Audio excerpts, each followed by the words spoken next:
भारत अपनी आज़ादी के पश्चात से ही अलगाववाद की समस्या से जूझ रहा है।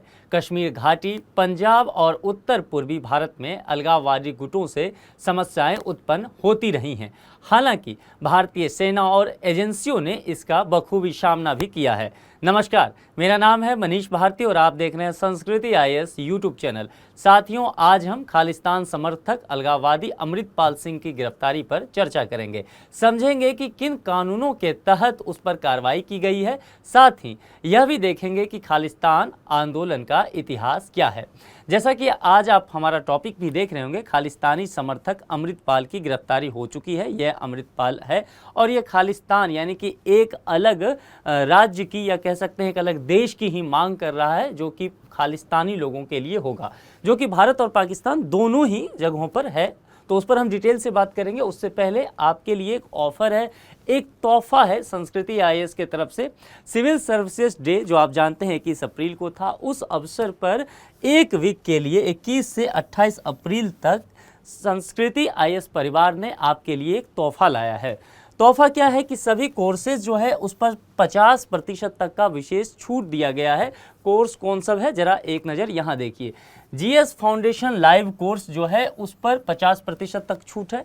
वैकल्पिक विषय इतिहास और भूगोल, साथ ही CSET जो कि हिंदी माध्यम के लिए एक बड़ी समस्या बनी हुई है, उसका जो लाइव कोर्स है उस पर भी 50% तक का छूट है। इसके अलावा यदि आप अपने तैयारी का बेस मजबूत करना चाहते हैं, आधार बुलंद करना चाहते हैं, तो NCERT की काफ़ी ज़रूरत हो जाती है। तो NCERT का जो लाइव कोर्स है उस पर भी 50% तक डिस्काउंट दिया गया है। साथ ही जो लोग घर बैठे अपनी तैयारी को पुख्ता करना चाहते हैं, वह पेन ड्राइव कोर्स ले सकते हैं। तो यदि पेन ड्राइव कोर्स लेते हैं आप, तो उसमें यदि आप प्रीलिम्स लेते हैं यानी कि GS जिसमें रहेगा और CSET भी रहेगा, इसके अलावा वैकल्पिक विषय में इतिहास और भूगोल लेते हैं, इस दोनों ही स्थिति में आपको 50% तक की छूट दी जाएगी। ध्यान रखना है कि यह जो ऑफर है 21 से लेके 28 अप्रैल तक ही वैलिड है। तो यदि आप इसका लाभ लेना चाहते हैं तो देर किए बिना आपको संस्कृति IAS के वेबसाइट पर विजिट कर लीजिए। वहाँ नंबर दिया होगा, कांटेक्ट करके आप हमारी टीम से इन कोर्सेज पर लाभ ले सकते हैं। चलिए अब हम सीधा अपने टॉपिक की तरफ चलते हैं और देखते हैं कि मामला क्या है।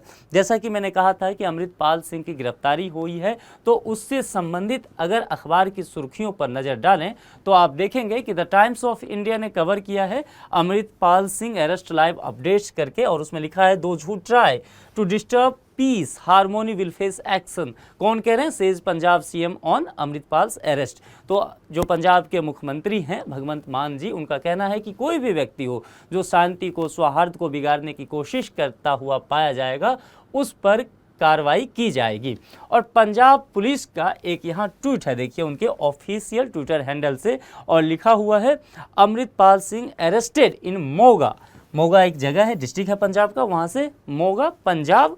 और कहा जा रहा है कि further details will be shared by Punjab police. आगे की जो भी जानकारी होगी वो पंजाब पुलिस के द्वारा लोगों तक पहुंचा दी जाएगी।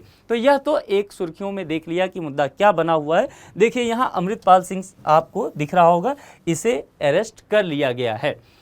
अब यहाँ समझिए, अमृतपाल सिंह को पंजाब के मोगा जिले के रोडे गांव में गिरफ्तार किया गया है।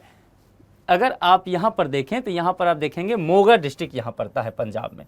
तो इसी मोगा डिस्ट्रिक्ट से इसे अरेस्ट कर लिया गया है और इसे डिब्रूगढ़ ले जाया गया है। और डिब्रूगढ़ जो पड़ता है, आप यहाँ देखिए, ये है असम का ये हिस्सा डिब्रूगढ़। इस पर हम डिटेल से चर्चा करेंगे कि आखिर इसे अरेस्ट किया जाता है पंजाब में और इतना दूर असम के डिब्रूगढ़ डिस्ट्रिक्ट में के जो जेल है वहाँ पर क्यों ले जाया जाता है। इस पर हम डिटेल से बात करेंगे। यहाँ देखिए, यह गाँव जो है, ये मोगा जिला का रोडे गांव जो है, यहाँ पर इसे अरेस्ट क्यों किया गया, यहीं पर यह क्यों पाया गया, इसके पीछे भी एक लॉजिक है। और कहते हैं कि यहाँ पर जो ऑपरेशन ब्लू स्टार चलाया गया था, यानी कि आप जानते होंगे कि जनरल सिंह भिंडरावाले यह भी एक खालिस्तानी समर्थक हुआ करता था। तो यह भी इसी गांव से ताल्लुकात इसका था। इसको ख़त्म करने के लिए, इसके मूवमेंट को समाप्त करने के लिए ऑपरेशन ब्लू स्टार चलाया गया था भारतीय सेना के द्वारा। ठीक है, इसी गांव में पिछले वर्ष जो है सितंबर में अमृतपाल सिंह, जो यह वारिस पंजाब दे संगठन है, इसका यह मुखिया भी है। कौन? अमृतपाल सिंह। तो इसका यहाँ इस संगठन का मुखिया इसे इसी गांव में बनाया गया था। तो इस गांव से जुड़े हुए कुछ पहलू हैं जिसकी वजह वजह से ये वहीं चला गया था। अब यहाँ पर देखिए, जैसा कि मैंने कहा कि मोगा डिस्ट्रिक्ट यहाँ पड़ता है पंजाब में और यहाँ पर पड़ जाता है डिब्रूगढ़। तो यहाँ अमृतपाल सिंह को जब अरेस्ट किया गया तो उसे असम के डिब्रूगढ़ का जो केंद्रीय जेल है, सेंट्रल जेल, वहाँ उसे भेज दिया गया। इससे पहले जो है इस पर NSA यानी कि राष्ट्रीय सुरक्षा कानून के तहत इस पर केस दर्ज किया गया था अमृतपाल सिंह पर, और इसके 9 साथियों को पहले ही अरेस्ट करके वही डिब्रूगढ़ जेल में भेज दिया गया था। यहाँ देखना है कि पपलप्रीत सिंह को भी गिरफ्तार किया गया, जिस पर पाकिस्तान की ISI के साथ साठगांठ का आरोप भी रहा है। यह ध्यान देना है कि यह पपलप्रीत सिंह जो है, यह जो अमृतपाल सिंह है उसका मेंटोर भी इसे कहा जाता है। अब देखिए, यहाँ पर एक प्रश्न होता है, जैसा कि मैंने पहले भी कहा कि आपके मन में यह प्रश्न आएगा कि चलिए इसे पंजाब में मोगा डिस्ट्रिक्ट से अरेस्ट किए तो पंजाब में ही रख सकते थे, चलिए पंजाब के जेल में नहीं रखते हैं तो उसके आसपास के जो राज्य हैं, चाहे वो गुजरात है, महाराष्ट्र है, यूपी है, इन सब जगहों पर उसे रखा जा सकता था। लेकिन फिर इसे वहाँ उतनी दूर जो है असम के डिब्रूगढ़ के सेंट्रल जेल तक क्यों पहुँचाया गया, वहीं क्यों रखा गया? इसके कुछ कारण हैं। एक तो कारण क्या है कि ये जो असम का सेंट्रल जेल है डिब्रूगढ़ का, वहाँ सुरक्षा व्यवस्था बहुत अच्छी है। कहा जाता है कि वहाँ पर 55 से अधिक जो है CCTVs कैमरा है, सुरक्षा की कई लेयर जो है दीवारें बनाई गई है, जिस वजह से उसे पार कर पाना लगभग मुश्किल सा है। और पंजाब से इसकी दूरी बहुत अधिक है। यहाँ देखिए, यह पंजाब राज्य पड़ता है मोगा डिस्ट्रिक्ट, और यहाँ इतनी दूर देखिए डिब्रूगढ़ पड़ता है नॉर्थ ईस्ट में जाकर के असम में। तो इसकी दूरी काफ़ी ज़्यादा है और करीब करीब यह दूरी जो है 2800 किलोमीटर तक की बताई जाती है। अगर मान लीजिए इसे मोगा डिस्ट्रिक्ट से अरेस्ट किया गया, यहाँ से इसे नई दिल्ली के तिहाड़ जेल में भी रखा जा सकता था, तब भी डिस्टेंस कम था। हरियाणा, राजस्थान या फिर इधर गुजरात में रखा जाता, उत्तर प्रदेश में रखा जाता, इन सभी जगहों पर इसकी दूरी काफ़ी कम थी। संभव था कि इसके गुट के जो लोग थे वह आंदोलन कर सकते थे, हड़ताल कर सकते थे, या कुछ इस तरह की अप्रिय घटना कर सकते थे। तो इन सब चीज़ों से बचने के लिए इसे काफ़ी दूर यहाँ से शिफ्ट कर दिया गया। और यहाँ पर एक बात और ध्यान देना है आपको कि असम में खालिस्तान के समर्थक का कोई आधार नहीं पाया जाता है। वहाँ पर अगर आप जानेंगे तो असम में सिख समुदाय की भी संख्या काफ़ी कम है। ध्यान रखना है, इसका यह कोई मतलब नहीं है कि सिख समुदाय के सभी लोग इसका सपोर्ट करते हैं, ऐसी बात बिल्कुल भी नहीं है। लेकिन यह निश्चित तौर पर है कि यहाँ पर असम में खालिस्तान के समर्थक जो हैं वह नहीं है, तो इस तरह की अप्रिय घटना होने की संभावना बहुत कम हो जाती है। अब जरा हम अमृतपाल के बारे में जान लेते हैं, क्योंकि यह व्यक्ति कौन है, इसका क्या इतिहास रहा है और आखिर यह अचानक से चर्चा में कैसे आ गया है, उस पर जरा गौर करते हैं। देखिए, वारिस पंजाब एक संगठन है। इस संगठन का मुखिया इसे पिछले वर्ष ही बनाया गया था। इस संगठन का पहले जो मुखिया हुआ करता था वह दीप सिद्धू नाम का एक व्यक्ति हुआ करता था। दीप सिद्धू भी खालिस्तान समर्थक हुआ करता था। यह भी चाहता था कि भारत से एक अलग देश बन जाए जो खालिस्तान समर्थक लोगों के लिए हो। तो दीप सिद्धू की एक एक्सीडेंट में मृत्यु हो गई। उसके बाद यह बंदा जो है अमृतपाल सिंह, वह दुबई में रहता था। तो वह दुबई से भारत आता है और फिर वही मोगा डिस्ट्रिक्ट में उसकी जो है ताजपोशी कर दी जाती है वारिस पंजाब दे संगठन के लिए। ये देखिए, यहाँ पर अजनाला थाने की हिंसा से चर्चा में आया था। आपको ध्यान होगा कि अजनाला थाने पर इन लोगों ने आक्रमण कर दिया था, ये अमृतपाल सिंह और इसके कुछ साथी मिलकर पुलिस स्टेशन पर, और वहाँ पर इसके जो एक साथी था जिसका नाम था लवप्रीत तूफान, उसका नाम था, उसकी रिहाई को मांग लेकर के और उसको यहाँ से ये लोग छुड़ा करके लेकर चले भी गए थे। तो थाना पर जब आक्रमण किया गया तो पूरी देश की जो या यूँ कहे कि देश विदेश की जितनी भी मीडिया है सबकी नज़र वहाँ पर जाती है कि निश्चित तौर पर पुलिस के हाथों से उसकी कस्टडी से छुड़ा लेना अपने आप में एक बहुत बड़ा अपराध हो जाता है। तो इसके लिए भी इस पर केस दर्ज किया गया है। 18 मार्च से ही पंजाब पुलिस को इसकी तलाश रही थी और NSA सहित कुल जो है 16 मामले इस पे दर्ज कर दिए गए थे। इसका लक्ष्य क्या है, इस अमृतपाल सिंह का लक्ष्य क्या है, इसका उद्देश्य क्या है जीवन का? तो यह, जैसा कि मैंने पहले ही कहा कि यह सिखों के लिए एक अलग देश की स्थापना करना चाहता है जिसका नाम यह खालिस्तान देना चाहता है, और यह कहता है कि जो खालिस्तानी लोग हैं उनके लिए एक अलग मातृभूमि हमें चाहिए। और यह चीज़ जो है वह भारत और पाकिस्तान दोनों ही जगहों पर जो सिख समुदाय रहते हैं या फिर खालिस्तानी समर्थक रहते हैं उनके लिए मांग करता है। यह कहता है कि पहले हम भारत को तोड़ेंगे, उसके बाद हम पाकिस्तान भी जाएंगे, वहाँ जो खालिस्तान समर्थक हैं उसके जो क्षेत्र है उसे भी इस खालिस्तान में हम शामिल कर लेंगे। और किस कानून के तहत इस पर कार्रवाई की गई, जैसा कि मैंने पहले ही बताया कि राष्ट्रीय सुरक्षा अधिनियम 1980 के तहत इस पर एक कार्रवाई की गई है कि ये दंगा भड़काना चाहता है, देश को की अखंडता के लिए चुनौती बन चुका है, देश की एकता पर यह प्रश्न उठाया है। तो एक जो है इस पर NSA के तहत कार्रवाई किया गया, हत्या का प्रयास और पुलिस कर्मियों पर हमला, जैसा कि मैंने कहा उस थाने पर जाकर के अपनी साथी को छुड़ाया था, तो हत्या का मामला भी और पुलिस कर्मियों पर हमला का मामला भी इस पर दर्ज कर लिया गया है। अब जैसा देखिए आप कि खालिस्तान आंदोलन का इतिहास क्या है, क्यों यह चर्चा में है, इसको समझना आपके लिए जरूरी हो जाता है। देखिए, खालिस्तान आंदोलन अपने आप में एक ऐसा आंदोलन है जो सिख अलगाववादी आंदोलन हो जाता है। जैसा कि मैंने पहले भी कहा कि सिख लोगों के लिए एक अलग देश की मांग की जाती रही है। यह मांग आज का नहीं है, यह आज़ादी के समय से ही चलता हुआ मांग है। जब मुस्लिमों के लिए पाकिस्तान की बात की गई तभी से ये चलता हुआ मांग है कि सिखों के लिए भी एक अलग देश होना चाहिए जिसका नाम खालिस्तान होना चाहिए, ठीक है। और वर्तमान में पंजाब दोनों ही जगह पर आप जानते हैं कि पंजाब जो है आधा हिस्सा पड़ जाता है भारत में और आधा हिस्सा पड़ जाता है या आधे से कम पड़ता है पाकिस्तान में। जैसे कि लाहौर आप जानते हैं, लाहौर आज़ादी पूर्व जो भारत का हिस्सा ही था, लेकिन बंटवारे के बाद पंजाब का लाहौर क्षेत्र जो है वो पूरा पाकिस्तान में पड़ जाता है, लेकिन वहाँ भी पंजाब राज्य है और पाकिस्तान का पंजाब प्रांत जो पड़ता है सबसे वहाँ के हिसाब से बाकी राज्यों की तुलना में पाकिस्तान में सुखी और समृद्ध राज्य होता है पाकिस्तान। राजनीतिक रूप से भी वहाँ पर पंजाब प्रांत का काफ़ी दबदबा है पाकिस्तान की राजनीति में। तो इसका कहना है कि हम दोनों ही जगहों को तोड़ के अलग देश बना लेंगे खालिस्तान लोगों के लिए।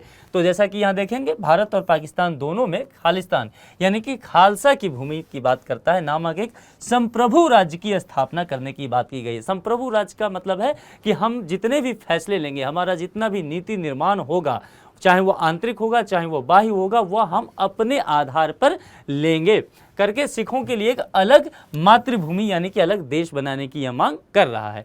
वर्षों से आंदोलन विभिन्न रूपों में, विभिन्न स्थानों में और विभिन्न आबादी के बीच चलता जा रहा है। ऑपरेशन ब्लू स्टार की घटना आपने जरूर सुनी होगी, यह 1984 में हुआ था। खालिस्तान मांग को लेकर के ही इसकी बात की गई थी। अमृतसर का जो टेंपल है वहाँ पर यह मूवमेंट किया गया था। उसके बाद ऑपरेशन ब्लैक थंडर 1986 और 1988 के बाद भारत में आंदोलन को इसे दबा दिया गया था। दो मूवमेंट चलाया गया था। ऑपरेशन ब्लू स्टार के बारे में आपने पढ़ा होगा और ऑपरेशन ब्लैक थंडर। अभी जो हमारे NSA हैं अजीत डोभाल साहब, उन्होंने इसका नेतृत्व किया था, ठीक है, ऑपरेशन ब्लैक थंडर का। और भारतीय सेना के नेतृत्व में उस वक्त इंदिरा गांधी प्रधानमंत्री हुआ करती थी। ऑपरेशन ब्लू स्टार काफ़ी फेमस है, कभी हम इस पर डिटेल से चर्चा कर लेंगे। तो इस मूवमेंट के द्वारा भारत की सरकार ने खालिस्तान की मांग को लगभग दबा दिया था, लेकिन ऐसा नहीं है कि यह पूरी तरह से समाप्त हो गया था। समय समय पर विभिन्न देशों में विभिन्न संगठनों के द्वारा इसकी मांग तीव्र होती गई और अगर आप देखेंगे तो वर्तमान में मुख्य रूप से यह विदेशी भूमि पर नजर आएगा। खालिस्तान की मांग, खालिस्तान समर्थक जो हैं विदेशी भूमि पर नजर आएंगे। यदि आप कनाडा की चर्चा करेंगे तो कनाडा में खालिस्तानी समर्थक सबसे अधिक पाए जाते हैं। इसके अलावा ऑस्ट्रेलिया में और हाल ही में देखेंगे कि भारतीय राजदूत पर या भारत का जो दूतावास है उस जगह पर खालिस्तानी समर्थक पहुंच गए थे और भारत के झंडे तिरंगा को भी वहां से हटा दिया था। कहां पर? तो यह घटना हुआ था लंदन में। तो कनाडा आपको ध्यान रखना है, ऑस्ट्रेलिया ध्यान रखना है और यूके में सिख डायस्पोरा के जो भी लोग हैं उनका समर्थन मिलता रहा है। उसमें से एक बड़ी आबादी का, ऐसा नहीं कह सकते कि सिख जो सभी लोगों का समर्थक है खालिस्तान आंदोलन में, यह बात बिल्कुल गलत है, लेकिन हाँ एक बड़ी आबादी का समर्थक खालिस्तान आंदोलन को लेकर के निश्चित तौर पर है। 3 कृषि कानून लाए गए थे पिछले साल, आपको ध्यान में होगा। लंबे समय तक, लगभग 1 साल तक इस पर सड़कों पर बैठ करके किसानों ने विरोध किया, जिसमें पंजाब और हरियाणा के किसानों की बहुत महत्वपूर्ण भूमिका रही थी। तो यह बात किया गया कि इस आंदोलन में, इस कृषि बिल के पास होने के विरोध में जो आंदोलन किया गया था उसमें प्रतिबंधित खालिस्तानी ग्रुप जो है सिख फॉर जस्टिस की भी संलिप्तता पाई गई थी, ऐसी बात की गई है। यह अमेरिका स्थित एक अलगाववादी समूह है जो खालिस्तान के रूप में पंजाब को भारत से अलग करके एक देश बनाना चाहता है। कौन? सिख फॉर जस्टिस की बात की जा रही है। अब यहाँ पर ये सारा मुद्दा हम देख लिए हैं, अब ये अरेस्ट हो गया है, तो अब देखना होगा कि इस पर किस तरह से कार्रवाई की जाती है। अगर आप न्यूज़पेपर वगैरह देख रहे होंगे तो अब अमृतपाल सिंह के परिवार के लोग कह रहे हैं कि अच्छा हुआ कि वह अरेस्ट हो गया, या उनके कुछ पक्षों का कहना है कि उसने सरेंडर किया। मामला जो भी है, उसके परिवार कह रहे हैं कि अब हम कानूनी लड़ाई लड़ सकते हैं। तो देखना होगा कि किस तरह से यह घटना आगे बढ़ती है। फिलहाल एक प्रश्न देखिए, और यह प्रश्न जो है प्रीलिम्स के लेवल पर है। ऑपरेशन ब्लू स्टार जो काफ़ी फेमस है, एक भारत के जो इतिहास है उसमें यह इस ऑपरेशन को माना जाता है, तो उससे संबंधित एक प्रश्न देख लीजिए। कश्मीर में पाकिस्तान समर्थित आतंकवादी ग्रुप के खिलाफ चलाया गया भारतीय सेना का एक स्पेशल ऑपरेशन है, पहला विकल्प यह है। दूसरा विकल्प कहता है सुरक्षा बलों द्वारा नक्सलियों के खिलाफ चलाया गया एक स्पेशल ऑपरेशन है। तीसरा विकल्प सी कहता है भारतीय सेना द्वारा पंजाब में खालिस्तानी समर्थक भिंडरावाले के खिलाफ चलाया गया एक स्पेशल ऑपरेशन है।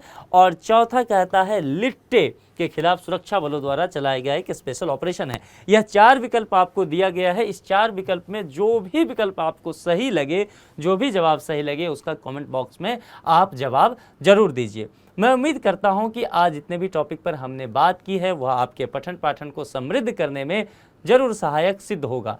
अगले दिन किसी दूसरे टॉपिक के साथ मुलाकात होगी। अपना ख्याल रखिए। Thank you.